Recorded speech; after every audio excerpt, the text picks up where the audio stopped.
Well, I have no clue what Netflix was thinking releasing Witcher Blood Origin on Christmas Day, thinking that it would boost reviews and possibly have better scores with ratings, but clearly that hasn't happened. Even prior to knowing the series of coming out on Christmas Day, early reviewers were saying that it wasn't good at all.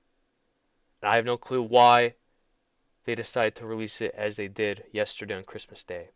But The Witcher Blood Origin has Netflix's worst audience scores of all time. What once seemed like it could be Netflix's answer to Game of Thrones, that ship has sailed long ago, seems like it's in serious trouble.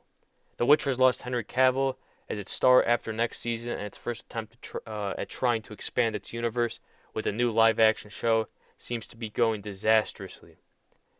So obviously, these people, the showrunners, they don't care about the lore, they don't care about the books or the games. They want to do their own thing, and that is why this is backlashing, because of it having a terrible story and not sticking and just using the IP to try to bring in the fans of the series to watch it without actually having the correct information and content within the series.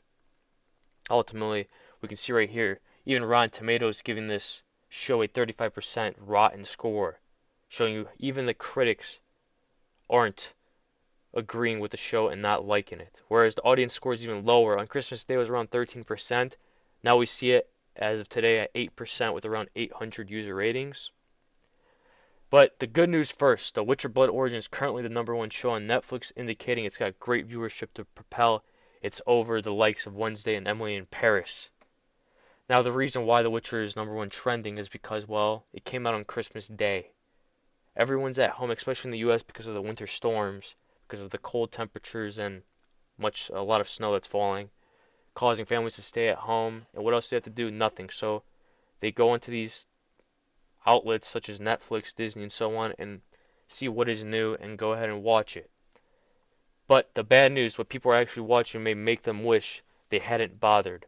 Right now, in addition to having pretty poor critic scores, The Witcher Blood Origin has literally the worst audience scores for a major Netflix original that this person writing the article has ever seen.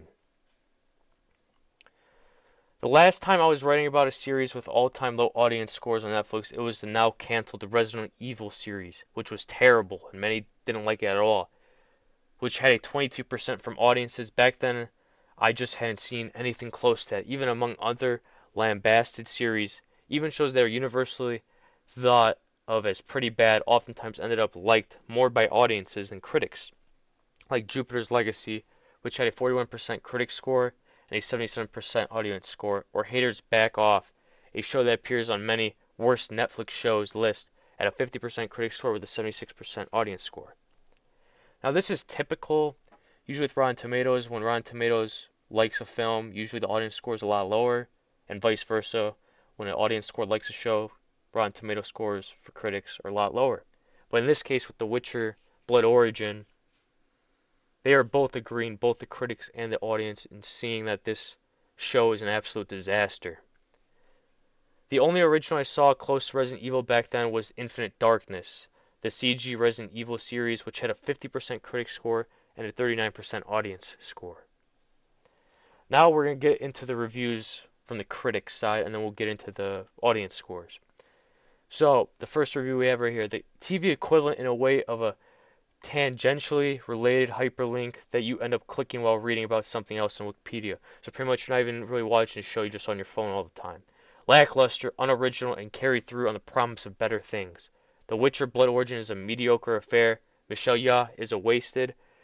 Len Henry lacks conviction, and Minnie Driver goes some great narration. Best avoided. Another review. Bad, just really, really bad. I wonder when Netflix will reach the point where they can't treat source material any worse. I certainly hope this is their lowest point finally, otherwise it might be time to leave this platform for good. And this is where the ratings are at their lowest because of the showrunners not sticking to the material that was given to them from the books and not respecting it. Now, we're here as of today on Monday the 26th of December. Average audience scores at 8% with 889 ratings. Now let's go ahead and see what some of them are saying. Could not get past the first episode. The acting and writing was so bad. Was this a CW show? Terrible. The story is lame. The cast is just so. And really, it's just boring. How can you make a monster series like Witcher boring? Not sure, but they really managed. Trust me on this. Just go read the books. So much better. And we're also seeing this with Rings of Power. Just people skipping the show completely because of them not sticking to the source material and lore that was given to them by the books and the estate of Tolkien, and them going and doing their own little thing, making the characters a lot worse than they should be. We're seeing the same thing with The Witcher happen right here. Sadly, it's so awful that it makes The Witcher Season 2 look like a good show, and Season 2 was a lot worse compared to Season 1 of The Witcher. What was the point of buying The Witcher's rights? This is so generic and out of place in that universe. It could have been an entirely new franchise. The problem then would be this has no arguments going for it. It is bland, boring, uninspired. The dialogues are on par with the Rings of Power, as I said. The characters are forgettable, and there is no Witcher universe in the Witcher series. So, pretty much, the show is absolutely god awful because of them not wanting to stick to the lore, and instead they're doing their own little thing with terrible acting and ultimately a terrible story. I want to hear your guys' thoughts on this topic. Please subscribe, and I'll see you guys all in the next one. Bye bye.